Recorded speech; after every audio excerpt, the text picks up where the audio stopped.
Buenos días. ¿Dudas, preguntas, cualquier cuestión que quieran preguntar? ¿Alguna consulta?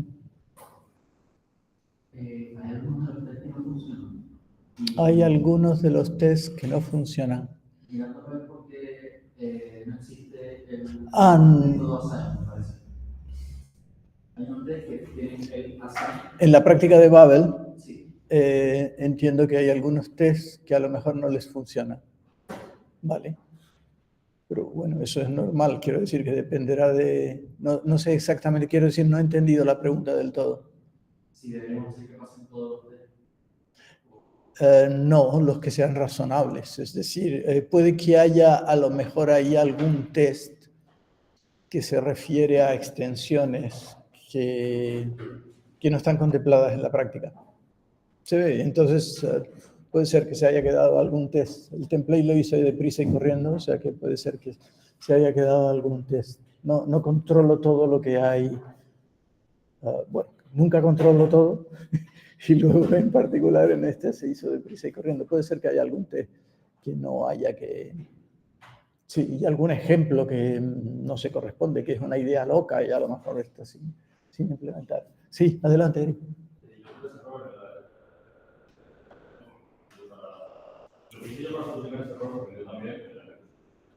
Ah.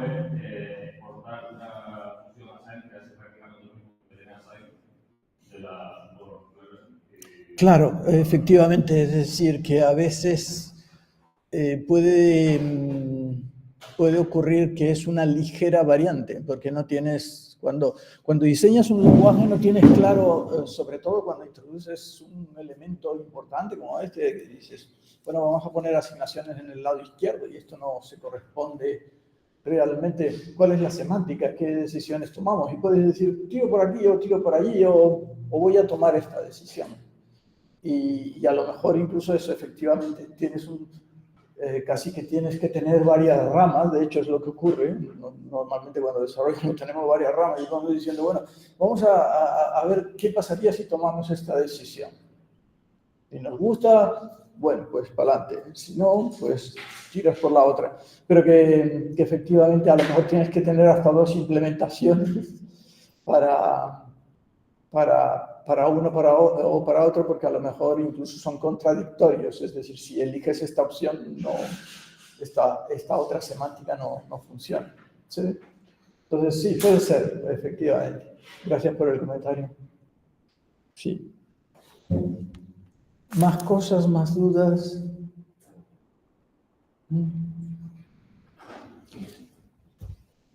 Recuerden rellenar la... No he visto esto, ¿cómo va?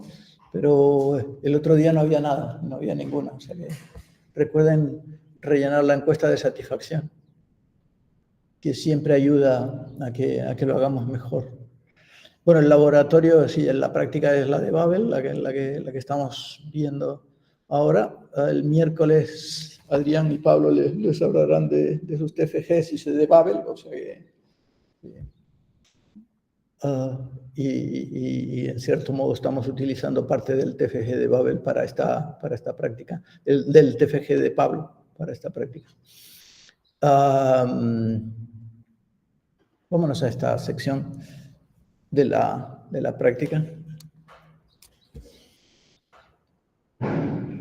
Sí, este es un tema relativo a la asignación en el lado izquierdo, que ya discutimos en la práctica anterior. Es decir, que y de hecho es posible que incluso alguno de los test se refiera a eso, es decir, que algunos de esos test de los que estaban hablando se refieren a que hay una parte en la cual hay que tomar una serie de decisiones, y pueden ser unas u otras. O sea que, como se dice aquí, la consistencia de la extensión de f de x igual y poder poner funciones en el lado izquierdo, expresiones de funciones en el depende de la naturaleza del tipo de datos de x y de la manera en la que la igualdad se interpreta para el tipo de X. ¿Se acuerdan? Digamos, si X es por valor, f de 2 igual a 4 no tiene problemas. Porque cuando yo haga f de posteriormente 1 más 1, ¿cuánto es? No hay problema, 1 más 1 es 2 y te voy a dar el mismo valor. Pero si decíamos f de x y x es una función, o x es un array, o x es un objeto, ya la conducta es distinta. ¿Se acuerdan de eso? Porque claro, si x es un array, con la traducción que tenemos, claro, con la traducción que tenemos ahora mismo, si x es un array, para JavaScript es un puntero, es una referencia. Y entonces lo que cacheamos es la referencia. ¿Sí? Y entonces, claro, si decimos f de 2, 3, decimos f del array 2, 3, o en nuestro caso el array era una función, pero da lo mismo, o f de una función, o f de un objeto, f de 2, 3 igual a 4, y ahora cogemos otra vez otro array, a igual a 2, 3, y preguntamos que cuánto vale f de a. Nos va a decir probablemente que no vale 4, que vale lo que valga la función f, porque lo hemos cacheado, aquí es el puntero al array 2, 3. ¿Se ve?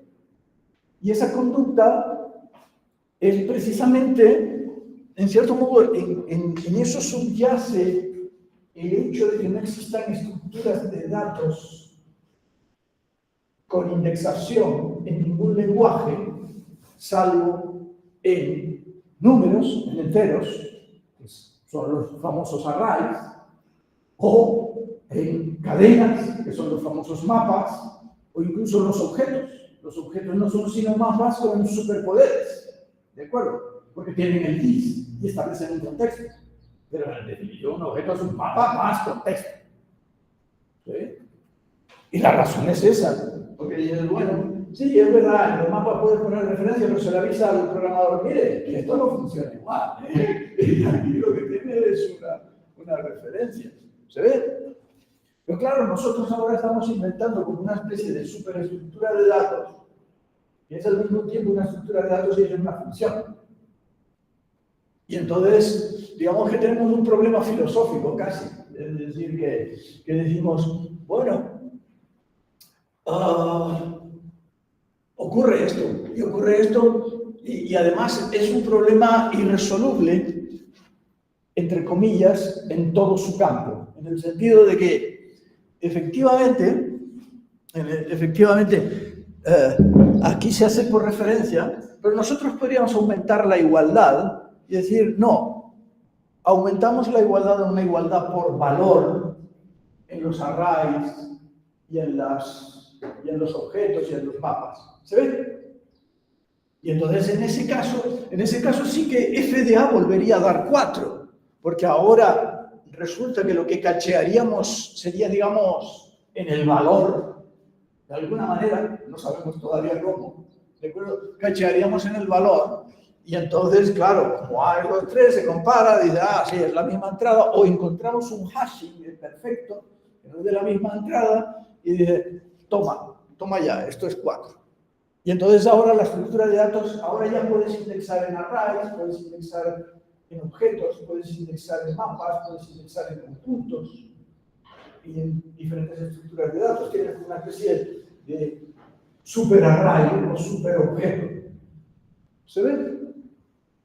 Pero claro, decíamos precisamente en la práctica anterior, eso es imposible. Si lo quieres hacer para todo tipo de situaciones es imposible. ¿Y por qué era imposible? ¿Se acuerdan? Era imposible por las funciones. Porque tú nunca podrás decir estas dos funciones son iguales. Bien. Encima, aparte del tiempo que vas a tardar en hacer todo esto, porque todo esto lleva un tiempo de computación y hace que la estructura de datos vaya a ser mucho más lenta. ¿Se ve? Pero aparte del hecho de que la estructura de datos se haga más lenta, tienes el problema de que no existe un algoritmo para determinar si las funciones son iguales. Para cada caso podemos decir, mira, si esta lo veo claro, esta y esta son iguales. ¿De acuerdo? O al cabo de 2 horas puedes decir, sí, esta y esta son iguales. pero en general no existe tal algoritmo. Puede llevar eso, no existe tal algoritmo porque lleva tiempo infinito, en cierto modo. Y todo algoritmo tiene que responder en tiempo finito. Luego ese es el problema. Pero digamos que podríamos hacer una implementación para lo que se puede, que es estructuras, ahí las he llamado JSON-like, porque son las estructuras que, claro, se pusieron en JSON, entre otras cosas por eso, porque son estructuras que no dan lugar a problemas. Es verdad que JSON es más un lenguaje de configuración, pero sí que lo puedes hacer sobre arrays, sobre objetos, sobre mapas, siempre y cuando esos arrays no contengan funciones, ¿de acuerdo? Y siempre que esos mapas no contengan funciones, y siempre que esos objetos no contengan funciones. Y entonces, en ese caso, sí que puedes establecer una asignación por valor. Por ejemplo, aquí, en este ejemplo,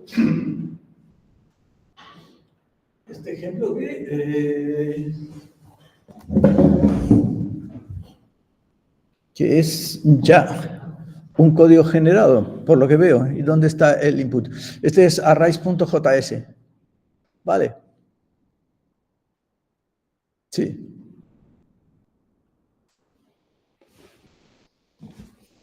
Bueno, es el código generado. Vamos a ir aquí a Pablo. ¿No está el fuente? ¿Está aquí el input? Ah, sí, porque está aquí arriba. Vale. No, example multiparameter. Bueno, es igual. ¿Dónde estoy?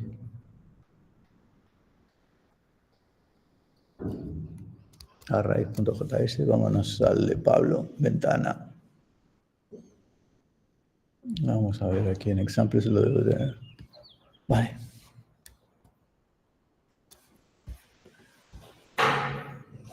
Sí, o sea, consideremos este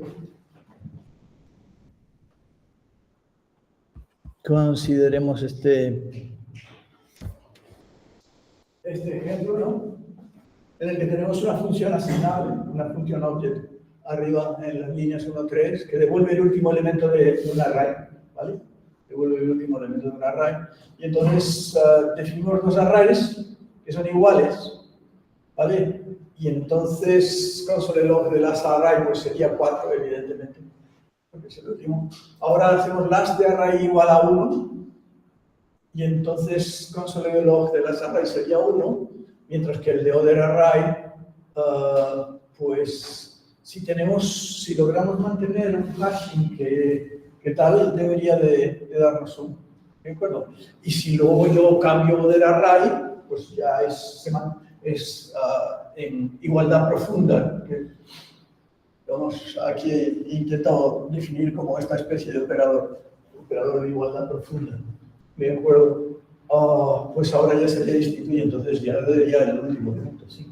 Esa es la conducta que les propongo que jueguen con ella, para que lo intenten. Es como una especie de reto largo.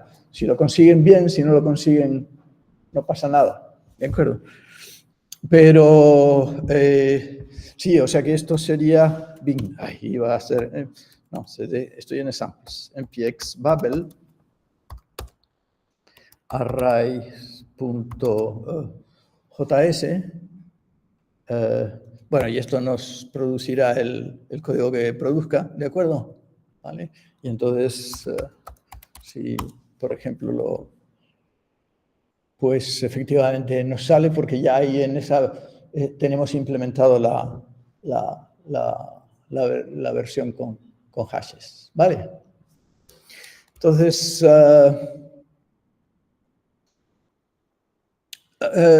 sí, esto es lo mismo, ¿no? Es decir, que yo las llamo estructuras de datos infinitas. En realidad, en este universo, como decía Einstein, no hay nada infinito, solo la estupidez humana y el universo, y de lo último no estoy de acuerdo. Y en cuanto a los ordenadores, pues también. Si hay algo infinito y no es infinito, son las funciones, ¿de acuerdo? Y tampoco lo son porque al final es lo que cabe en la memoria, y como no existe memoria infinita, salvo en la máquina de Turing. Modelos ideales como la amalgama infinita, etcétera, etcétera, pues no hay nada infinito, ¿de acuerdo? O sea que todo es tal. Pero cuando decimos infinito queremos decir está por encima de nuestros recursos. Por muchos recursos que gastemos no vamos a poder compararlos, por muchos recursos que gastemos no vamos a poder trabajar con ellas. ¿De acuerdo? Se nos van a agotar todos los recursos antes de que podamos hacer algo. Entonces, una estructura de datos infinitos es una estructura de datos en cierto modo que contiene una función. Y si contiene una función ya se va a la porra todo. ¿Vale? Sería un array que en algún momento contenga una función o un objeto que en algún momento contenga una función. Es una estructura de datos infinita es lo que estamos. Entonces, uno de los objetivos también sería que en esta especie de reto es que, sí, porque aquí, por ejemplo, el array es una estructura infinita, ¿ven? Porque tiene una función. Array tiene una función en el primer elemento. Y el array que y este sería un ejemplo típico. Nosotros como humanos nos damos cuenta enseguida de que array y order array son el mismo array. O que pueda hacer un algoritmo que te diga que esos dos son iguales. De acuerdo, se podría analizar, se podría mirar el árbol de la función 1, el árbol de la función 2, empezar a recorrer los árboles, pero incluso recorriendo los árboles no te da ninguna garantía. ¿De acuerdo? Los algoritmos, lo sabemos, se pueden escribir de maneras muy diferentes y dar la misma función, desde el punto de vista matemático. O sea que no tal. Entonces, digamos que si cambiamos array, obviamente aquí order array va a dar un valor por identidad. Y de nuevo tenemos que tomar la decisión. Y de hecho yo en las discusiones del TFG con Pablo estoy todo el día discutiendo con él, porque él prefiere una semántica por identidad y yo prefiero generar un error ahí y decir, no, mire, cuidadito, porque aquí esto no va a funcionar. Pero que lo ideal incluso sería que fuera paramétrico, es decir, bueno, elijo la semántica 1 o elijo la semántica 2. ¿Se ve? De manera que una posible conducta es aquí decir, no, tú no me puedes asignar a esta estructura de datos, porque esta estructura de datos es una estructura de datos infinita, pero entonces tienes que detectar si una estructura de datos contiene una función. ¿Se ve? Si es JSONable o no es JSONable. ¿Vale? Y esa es la propuesta de este reto.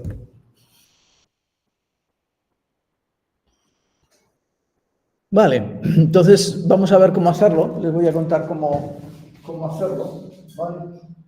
Bueno, cómo hacerlo con las limitaciones que evidentemente cualquier solución tiene. ¿De acuerdo?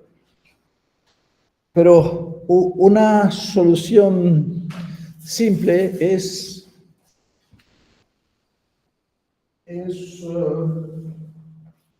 usar SHA-1, ¿vale? O SHA-256, o usar hashing, ¿vale? Usar hashing para la parte del hash. Porque fíjense que tenemos dos problemas. Uno es saber si la estructura se puede hashear, es decir, si es JSONable o no. Y otro es si hacer el hash. Y fíjense que tiene que ser un hash en cierto modo perfecto, en el sentido de que objetos distintos tengan hashes distintos, objetos iguales tengan hashes iguales, valores de hash igual. ¿Se entiende? Y bueno, llevamos no sé cuántos años de Git que usa SHA-1 y parece que sobrevive, aunque existen ciertos riesgos. Yo he oído decir que hay algunos casos, incluso creo que en el kernel de Linux, en el que el proyecto es tan grande, que a veces han habido problemas de que el hash coincida. ¿De acuerdo? Pero digamos que también, de nuevo, nada es infinito, y a nivel más o menos de sobrevivir, parece que con un SHA-1 se puede sobrevivir bastante bien, y la prueba, por ejemplo, es Git. Git ha sobrevivido relativamente bien, y cada commit tiene un hash único. Entonces dices, bueno, pues vamos a usar entonces SHA-1, ¿vale? Vamos a usar, y para eso lo que vamos a hacer, de nuevo no nos vamos a pegar todo el trabajo, sino que hay ya una librería que se llama Object Hash, ¿de acuerdo? Que te coge un objeto en JavaScript y le busca el SHA-1 correspondiente, ¿sí? Y se llama Object Hash. O sea que en este caso lo que vamos a hacer es modificar nuestra clase de storage, que ya tienen la clase de storage, ¿no? Ya la tienen escrita para esta práctica, y la vamos a modificar para darle una semántica de igualdad por valor, de igualdad profunda a los objetos JSON-ables. ¿Sí? ¿Y quién dice los objetos JSON-ables? Puede decir una extensión de los objetos JSON-ables para incluir otras cosas que sí se pueden comparar. Es una forma de hablar. ¿Vale? De manera que, entonces lo que hacemos es que cargamos el SHA-1 desde Object Hash, ¿vale?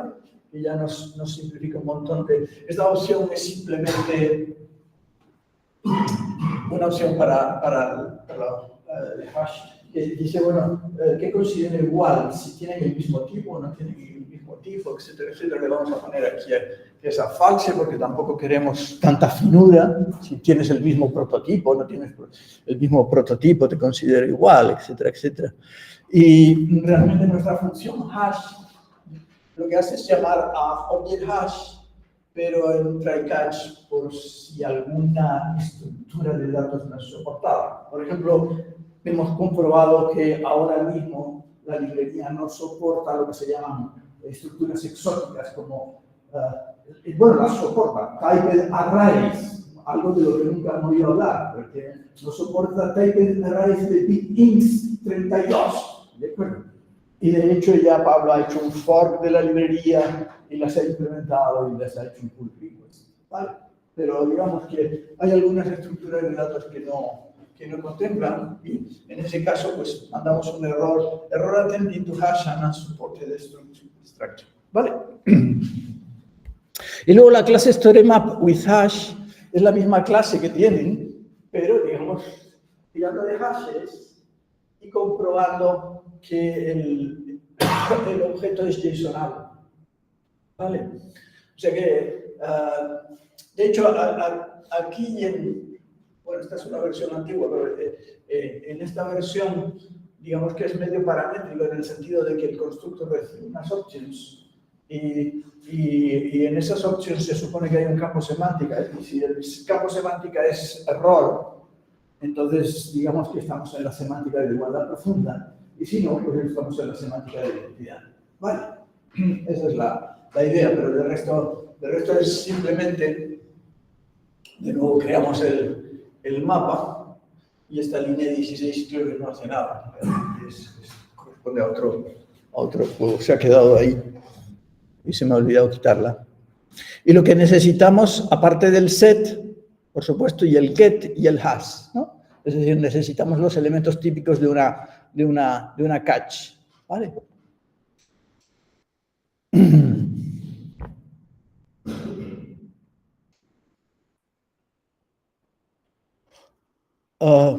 Y de hecho, sí. Fíjense que el set lo que dice es que si el tipo de clave es de un objeto, ¿vale? Si el tipo de clave es de un objeto, que es el caso de un array o de un tal, y si la semántica es la semántica de error, se comprueba si es JSON-able o no, ¿vale? Y si no es JSON-able, se envía un error. Ese diálogo que ocurría en el ejemplo anterior. ¿De acuerdo? Y si no, pues se llama this object story hash, que está, es decir, se guarda en el object story. Y this story, fíjense que se hace el hash, ¿vale? Y se guarda en el object story. Y en el get, pues, se hace lo correspondiente. Es decir, si es un object, se trae del object story, ¿vale? Y nada, y el isDeep JSONable es una cosa recursiva y lo lógico, es decir, realmente se utiliza un conjunto, ¿vale? Un conjunto para ver si para detectar los ciclos, porque otra cosa que podríamos, sí, hemos dicho, es JSONable. ¿Y qué son las cosas que son JSONables? Fíjense que en JSON no existen funciones, ¿de acuerdo? En JSON tampoco existen referencias. Nosotros sí que vamos a permitir, bueno, existen arrays y existen objetos, y lo que vamos a evitar son objetos con ciclos, objetos que se refieren a sí mismos, ¿de acuerdo? Un objeto A que refiere a un objeto B, que refiere a un objeto C, pero el objeto C refiere al objeto A, ¿vale? O sea que queremos decir que eso tampoco lo vamos a poder soportar, porque no lo vamos a poder soportar bien, ¿vale? Entonces, para eso vamos a utilizar un conjunto, ¿sí? Y en JavaScript existe el concepto de conjunto débil y mapa débil. ¿Lo conocen o no? No sé. ¿Les suena lo de conjunto débil y mapa débil? Una cosa que se han dado cuenta los programadores es que cuando tú tienes un mapa o un conjunto, está muy bien porque puedes almacenar las cosas y accederlas por clave. Pero los mapas pueden llegar a ser gigantescos. ¿De acuerdo? Y un problema que tienen los mapas y los conjuntos, que es que pueden llegar a ser gigantescos y claro, consumen mucha memoria. Y entonces consumen tanta memoria que acaban destrozando el montículo, el hash, el heap, perdón, y no tienes ya memoria. Entonces el concepto de mapa débil es un mapa en el cual el garbage collector puede entrar, ¿de acuerdo? Y eso es porque se almacenan las claves siempre como referencias, en cierto modo. El garbage collector puede entrar y decir, no, esta entrada del mapa ya no se va a usar nunca más. ¿De acuerdo? O sea que en el garbage collector de JavaScript o de Python o de lo que sea, no entra en un mapa. O se libera todo el mapa o no se libera todo el mapa. Pero en un mapa débil o en un conjunto débil se pueden liberar entradas del conjunto débil o del mapa débil sin que se libere todo el mapa. ¿Me entienden? No sé si más o menos, ¿no? Entonces, en este caso podemos usar un conjunto débil y básicamente lo que hacemos es... Ups, no se ve aquí todo el código, ¿vale? Aquí, para que se vea la función un poquito menos.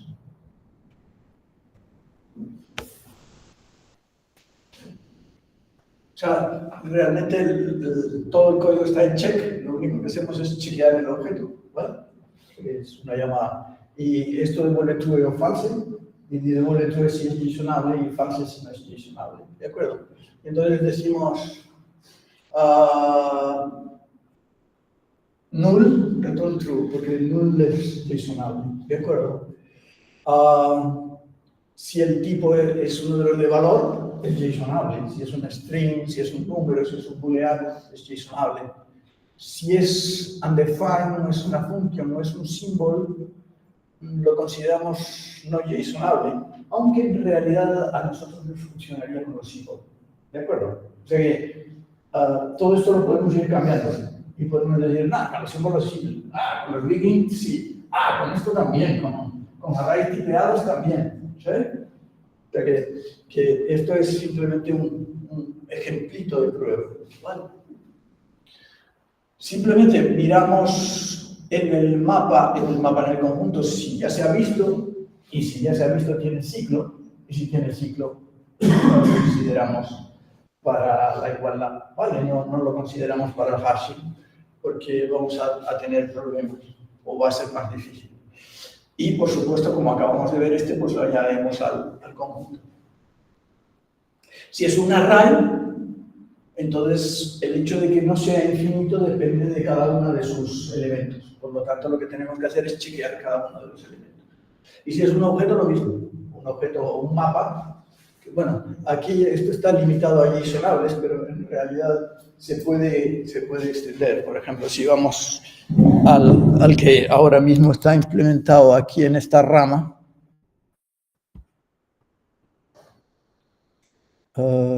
examples, no, paquetes, Babel plugin, esto está en support, ¿vale? Evidentemente va en el paquete de support y está aquí en JSONable.js, ¿de acuerdo? Y si, por ejemplo, aquí he añadido begin o symbol, y symbol, pues retornamos true, porque claramente va a funcionar con un symbol para nuestro caso, ¿de acuerdo?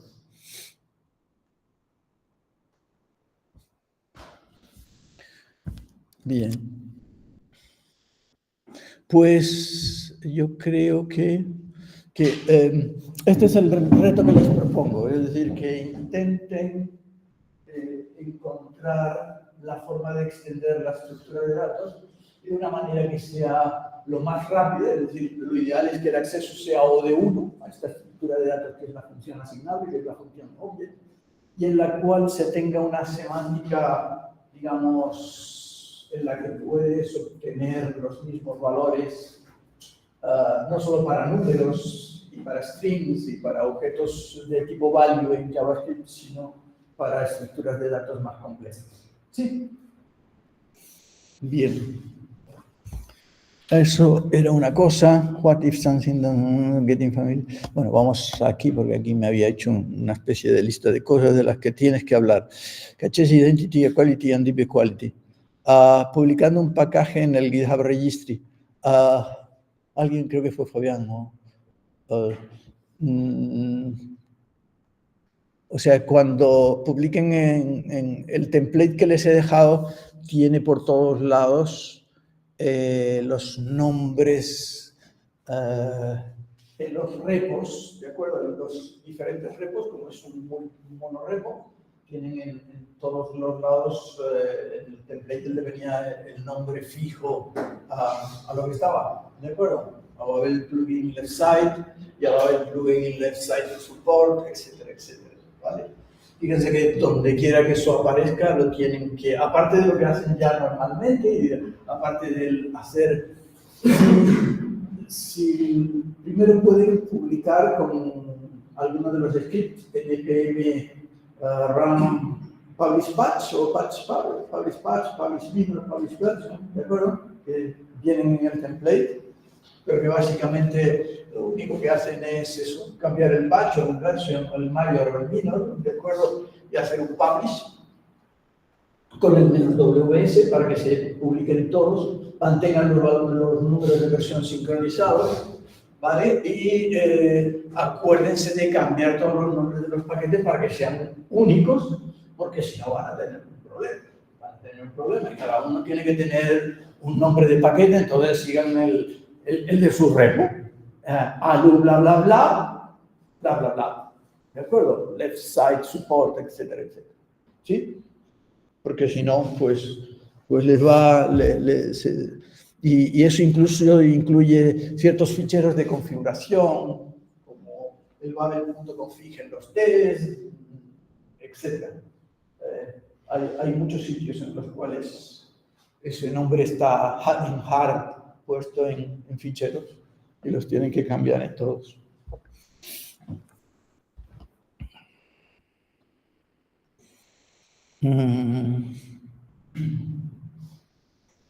Sí, esto también es una cosa que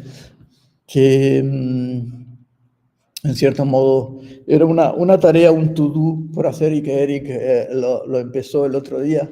Y entonces, simplemente para que lo tengan también un poco, que es, digamos que en el template solo se importan, probablemente a lo mejor alguno ya lo ha hecho, pero en el template solo se importan, mejor dicho, en el template tal y como está, ahora mismo se importan todas las funciones de soporte, ¿vale? En el código final. Y es mucho menos elegante que lo que estábamos haciendo en las prácticas anteriores, que mirábamos primero, se usa esta, se usa la otra, bueno, pues entonces importo esta y la otra, ¿no? No vamos a importar todo, ¿vale? Y es muy fácil hacerlo, realmente tampoco es muy complicado. Y la estructura es parecida a la que usábamos en las prácticas anteriores, es decir, básicamente, bueno, hay un pequeño follonazo que se le puede montar, y es a la hora de construir el árbol bien. O sea que cuando uno dice simple después de que lo ha resuelto, antes no era simple, incluso puede decir, uy, se me están complicando mucho las cosas. Entonces, primero, tenemos que obtener lo que exporta la librería. Lo que exporta la librería, como siempre, puede cambiar. Hoy exporta esto y mañana exporta otra cosa. Así que lo mejor es que simplemente obtengamos todas las keys de lo que exporta la librería, haciendo un require y haciendo un object keys, y así sabemos qué es lo que exporta la librería, ¿de acuerdo? Para no ponerlas en Java. Y luego, porque si no nos tenemos que acordar de cada vez para tal. Y luego simplemente cambiamos el plugin left side. Este es el código del plugin left side, ¿de acuerdo? Y lo que tenemos que hacer es ver cuáles se necesitan. Y para eso me parece que hemos puesto aquí un conjunto, hemos creado un conjunto, ¿de acuerdo? Que lo hemos llamado needed, ¿vale? Y realmente lo único que tenemos que hacer es añadir prácticamente una visita a los identificadores, ¿vale? Porque si se usa algo, tendrá que aparecer un nodo identificador. Ese es el razonamiento. Entonces, de entrada puedes decir, bueno, pues aparecerán para aquí y allá, que fue lo primero que pensamos. Entonces, no, siempre aparecen, tiene que haber un nodo identificador. Y entonces simplemente en los nodos identificadores obtenemos el nodo y decimos, si está entre los que exporta la librería, pues lo añadimos al conjunto. Ya está. ¿Qué ven? La parte, digamos, que es un poquito más complicada, es que de entrada, que hay que insertar el require, ¿de acuerdo? Con los needed, ¿de acuerdo? Entonces, eso lo hacemos aquí en Program. Y lo tenemos que hacer, evidentemente, a la salida, no lo podemos hacer a la entrada, ¿de acuerdo? No lo podemos hacer en cualquier momento, tenemos que hacerlo a la salida. De manera que Program, en este caso, es un objeto y le ponemos el método exit, porque tiene que ser cuando ya hemos visitado todo el árbol y sabemos cuáles son utilizados. Vale. Y obviamente, si el tamaño del conjunto es 0, es que no se usó nada. Por tanto, se acabó. No, se acabó la visita, no hay nada que insertar. El árbol es el árbol. Y ahora, claro, hemos escrito una función auxiliar, support template. Primero cogemos el conjunto, lo convertimos en un array, ¿de acuerdo? Lo convertimos en un array y lo unimos por comas. O sea que saldrá function object, coma, assign, coma, bla, bla, bla, coma. ¿De acuerdo? Lo que quiere hacer. Y este support template es esta función, que es una función que, fíjense que retorna un string, perdón, es una función que recibe los argumentos y retorna una string que es const, se interpola el array, el array no, la string ya con las comas, ¿de acuerdo? Y require, y aquí tienes que cambiar, claro, tu repo, tu paquete, ¿vale? ¿Se ve? De hecho, lo primero que pensé, o lo primero que pensamos fue, pues usemos un template de Babel, ¿de acuerdo? Y haber usado un template de Babel en vez de usar este template, porque fíjense que este es un template de strings, es una función simplemente, es un template de strings. Y cuando fui a usar el template de Babel me encontré con que el árbol, si lo tenía que construir un montón de árboles, insertarle los árboles de de function object en el const. Tenía que insertar después del const el árbol de function object, el árbol de assign, el árbol de tal. Pero los árboles ahí son una liada. Son un pedazo de liada de árbol, porque no son un identificador normal. De manera que había que trabajar un montón.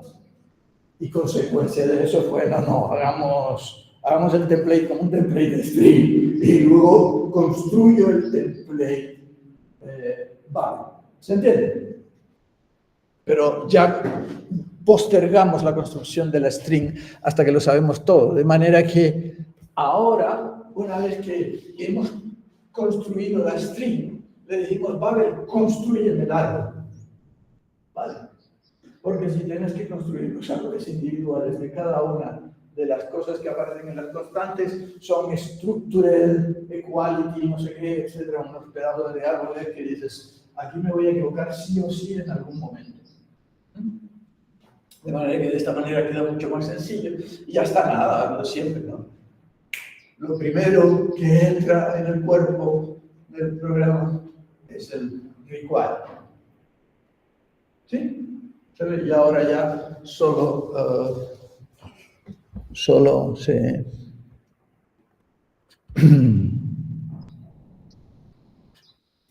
Vale, ¿qué más?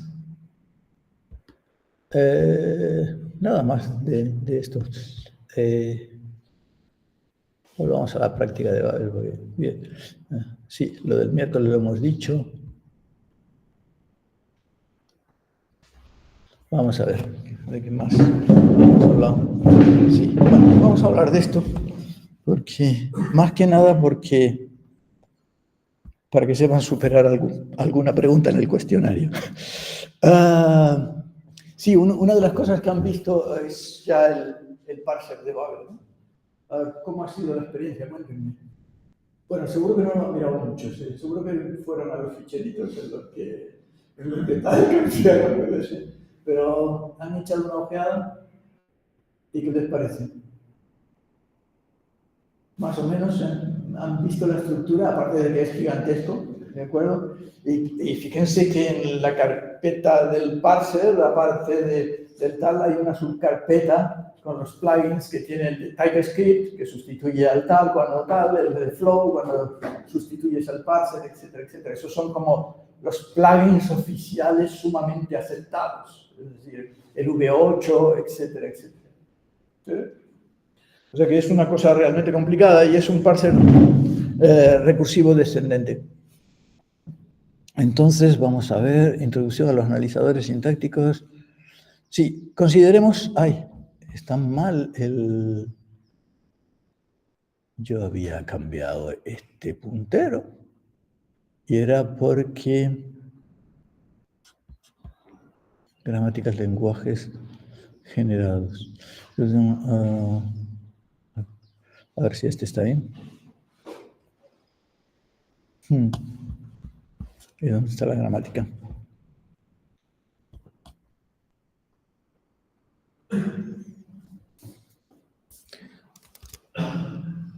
Bueno, consideremos... No, aquí no está la gramática. ¿Y aquí? Aquí sí. Fíjate, este puntero sí funciona y el otro no. Va. Esto corresponde a una práctica que quizás se quede como TFA o algo así, de un lenguaje súper simple, al cual ya hemos hablado alguna vez. Pero fíjense en la gramática, ¿de acuerdo? Es fácil. Solo hay strings, numbers y una cosa que se llama word, que no la hemos llamado identifier, porque son... Pero word es lo mismo que identifier, pero no va a ser como los identifiers normales. Es decir, vamos a permitir que cosas como menor o mayor o más sean identifiers. ¿De acuerdo? O sea que el concepto léxico de identifier aquí es mucho más grande y por eso no se ha puesto la palabra identifiers. Lo llamamos word para que no se piense que es una letra que va seguido de letras y números. De manera que aquí puede ser... Y básicamente esos son todos los tokens, es decir, aparte, bueno, y fíjense que un word va seguido de un apply y los applies... Aquí la gramática ha sido extendida, ¿de acuerdo? Y un apply es o vacío o bien una repetición de expresiones separadas por comas. Vamos, es una llamada. ¿De acuerdo? Y este lenguaje, en este lenguaje hay blancos, hay cadenas, números, y las words son básicamente, pueden tener cualquier cosa, que no sea un blanco, que no sea un paréntesis, y que no sea un corchete, ni una doble comilla, ni una coma. De resto pueden tener lo que sea, o sea, que pueden tener un menor, un mayor, un más, un menos, ¿de acuerdo? De manera que en este lenguaje, de hecho, voy a escribir un ejemplo del lenguaje. No va a dar tiempo de do, ¿de acuerdo? Do, if, menor, x3.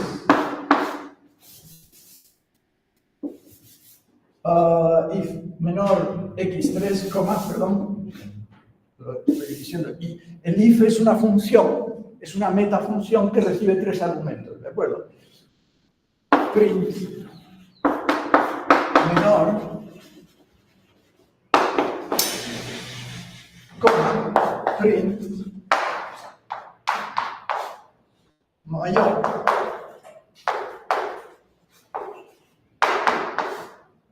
¿Se ve cómo funciona este lenguaje? O tú puedes decir, ¿cómo se llamaba aquí? Me parece. Let o map o assign o como sea. Creo que lo habíamos llamado. No sé. Ahora mismo no me acuerdo. Let x fun. Y fun es una función que recibe un parámetro y retorna más y 1. ¿Ven?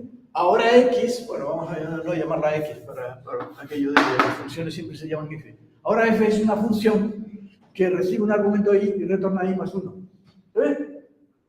Y ahora, pues, print f de 2.